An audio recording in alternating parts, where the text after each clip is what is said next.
It's my pleasure and thank you for JCCP under the leadership of Nakai-san. And I am very honored and very pleased to participate in this great event. Well, this session about the technology and my presentation will focus about the challenges of the technology. Allow me to show you a few slides before I go to the subject. Our executive director this morning highlighted the relationship between Saudi Arabia and Japan. And in my part, I will highlight the relation between Riyadh refinery and Japan.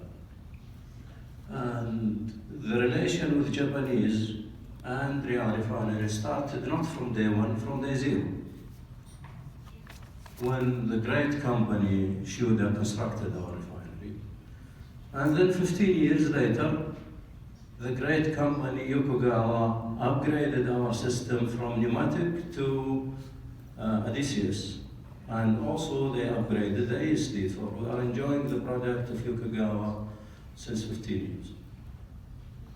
Another great Japanese company, JDC, where we collaborated with them, and I will come later on some of the slides to talk about our collaboration with them.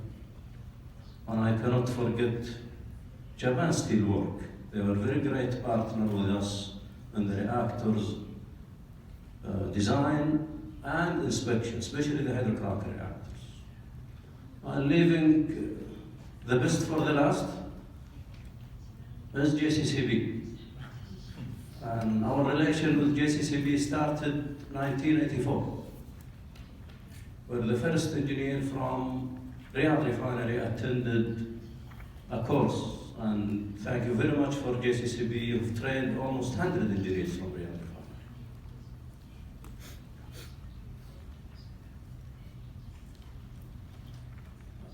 The relation with Riyadh and JCCP was not limited to attending courses.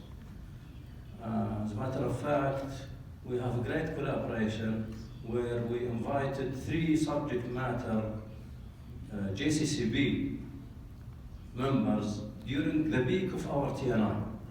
And we gave them a chance to walk through the plant and register the best practices from Riyadh and also the best practices from Japan.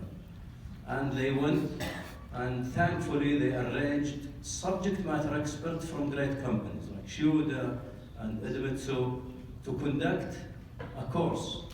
I call it an exchange of experiences of best practices between Japan and Riyadh refinery. And I took the chance and invited engineers from other refineries within Saudi Arabia.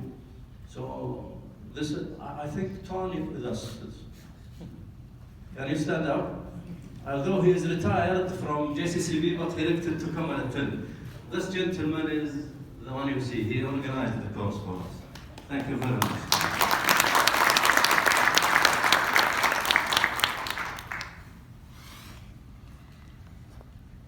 These are the gentlemen that conducted the course. And these are the whole attendants. Now, I just show you a few slides of my personal experience with Japan and JCCP. So I attended almost 4 courses with JCCP, ranging from management and technical courses.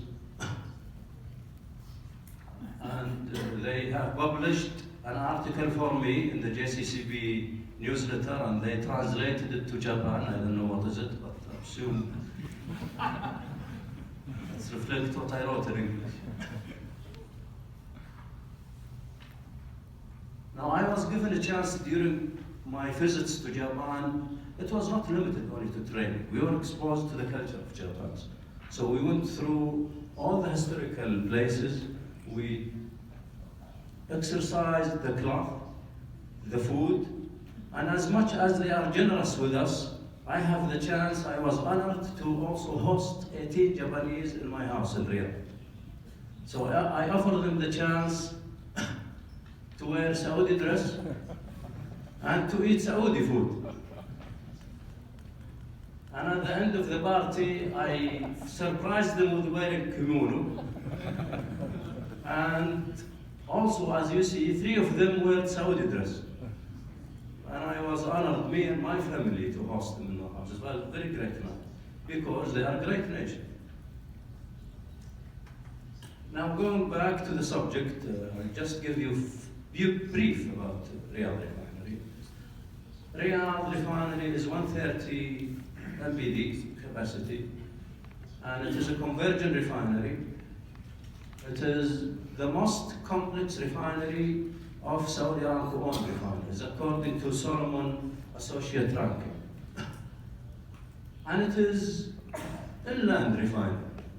It is in the middle of desert. There is no river, no sea around us, so it is very challenging for us. This is a very simple process diagram of Riyadh Refinery. As you see, our product is ranging from LPG to asphalt, and the red circled unit is the recent unit that were built to produce clean fuel project. We are the first Saudi Aramco refinery to produce clean fuel. It is a Euro 5 diesel. Now, I'll just show you what is the Solomon. And this refinery was built at the early 80s, and it went through a lot of performance transformation. I'll show you 3 indices. The energy is the most difficult indices to really improve. And in the early 90s, we were at the 4th quartile. However, we worked very hard to improve that KPI, and we managed, even 2016, better than 14, although we are in the 1st quartile. And the net cash margin, which what matters at the end of the day is how much money you make, went through the same transformation.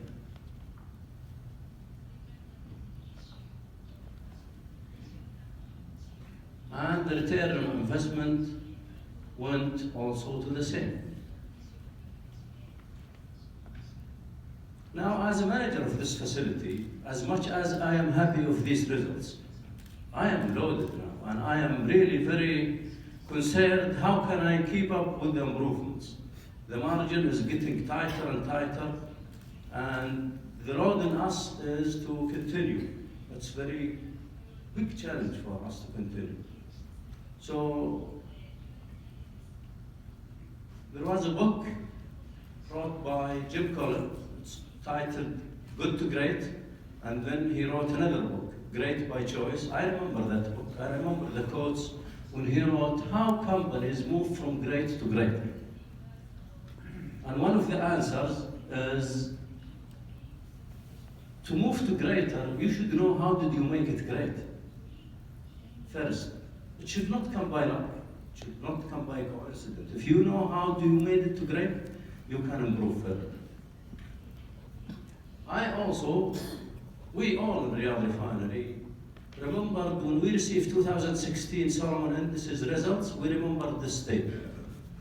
If reaching the top is easy, the challenge is to sustain it. But please remember this slide, I will come at the end of the presentation.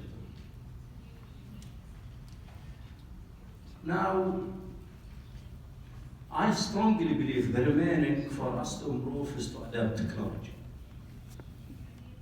And adapting technology, we have to adapt it differently. There is the conventional way, is you see the gap of performance and then you fish in the market for technology and then you adapt it. But that's too long.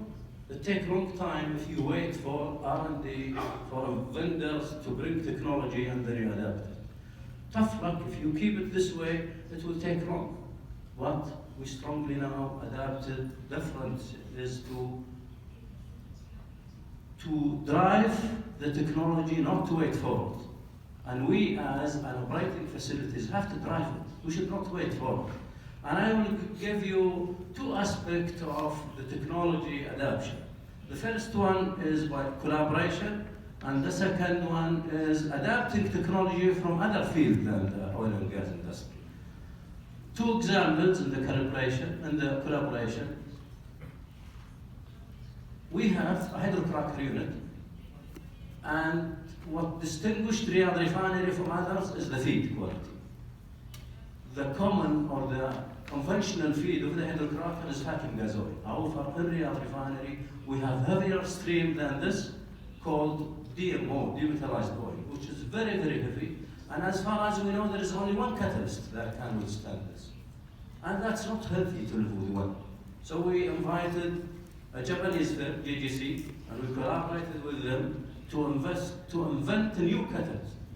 And guess what happened? We have a new catalyst that gives us better performance, 2 to 3% more yield, that generates almost 6 million more. And the whole industry will enjoy another alternative catalyst. And it was recognized in the Japan Petroleum Institute.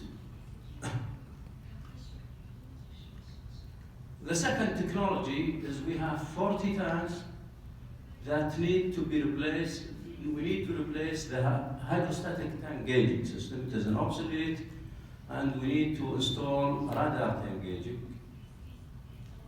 But when we started that process, we discovered that it will take a long time. The conventional way of doing it is you have to empty the tank, prepare it for safe entry, insert a piece of pipe, there's a welding, and there's a cutting. It takes a long time. And making it in 40 tanks, if whoever works in a refinery, you know how hassle to take out a tank out of service. It's very difficult, very costly, and very time consuming. And we have collaborated with a vendor who came, and we gave him a chance. We gave him 2 tanks to try his technology. Although the technology is available in different applications, but not in the tank. But we gave him a chance to install the guided wave runner. Instead of the piece, it's only a cable, he inserted, the tank is in surface, you don't need to empty it, you don't need to take it out of service, you don't need even to cut, you don't need to weld. And the cost of it is 10% the conventional way. Faster, cheaper, and the accuracy is almost accepted already by our engineering. And as a result of this, Saudi Aramco standard was accommodated this as an option if somebody wants to do this job in the tanks. And we have installed it in 40 tanks, and we saved $6 million.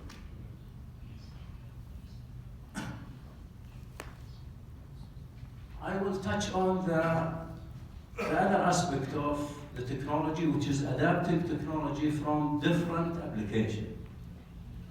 Now we have tanks, and whoever works in the refinery know how difficult to drain water from hydrocarbon tanks. That's very tough, very time consuming, and this draining process took a lot of improvements. So the conventional way is only a valve, you open it until the water finishes, then you close it. Then it was advanced to a system where it detects the specific gravity, but you need to cut, you need to weld, you need to insert that probe, and it is time also consuming.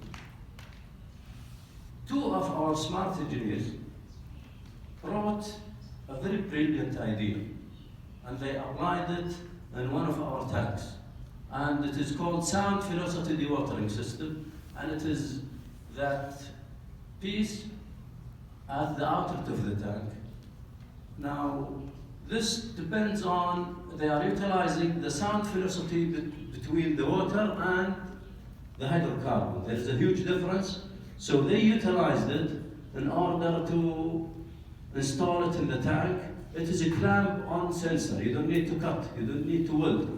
It's like your rope. You just clamp it on the pipe, and it detects the sound, it sends the signal to a control valve, and it drains very smooth, very quick. And if it is not, now, where did they bring this technology from, by the way? This technology is available in the market 20 years back, but it is in the medical system. You know, if you want to do a CT scan for a pregnant lady, this is the same technology. The pregnant lady, when they do a CT scan, the bones have sound velocity, the meat, and the liquid. And this is how the baby gets shaped. And one of our smart engineers, he said, well, this can obviously apply in the industry. He brought it, he applied it, we installed it for 1 year in our tank, and we convinced our engineering and loss prevention to accept it, and we applied it as a patent, and now they granted patent from USA. And it is registered in Europe, registered in Canada, and Riyadh Refinery is lucky. We had a project to change the drain, but this idea came a few months before that. And we applied it. This is the real application. This is a real photo of the application, very simple. And we applied it in 30 tanks, and we saved 8 million. If it is not good, USA will not give them a patent. And now, any patent, it's useless if it is not commercialized. Now, 3 vendors applied to Saudi Aramco to manufacture it commercially. So these guys help the whole industry. Anybody who has a tank, he can apply this. As simple as this. Now remember this. Now Riyadh Refinery, we are not accepting this now. We have changed it to more challenging statement. Is if reaching the top is easy, the challenge is to enjoy creating a new peace. That's not anymore acceptable to sustain. Thank you.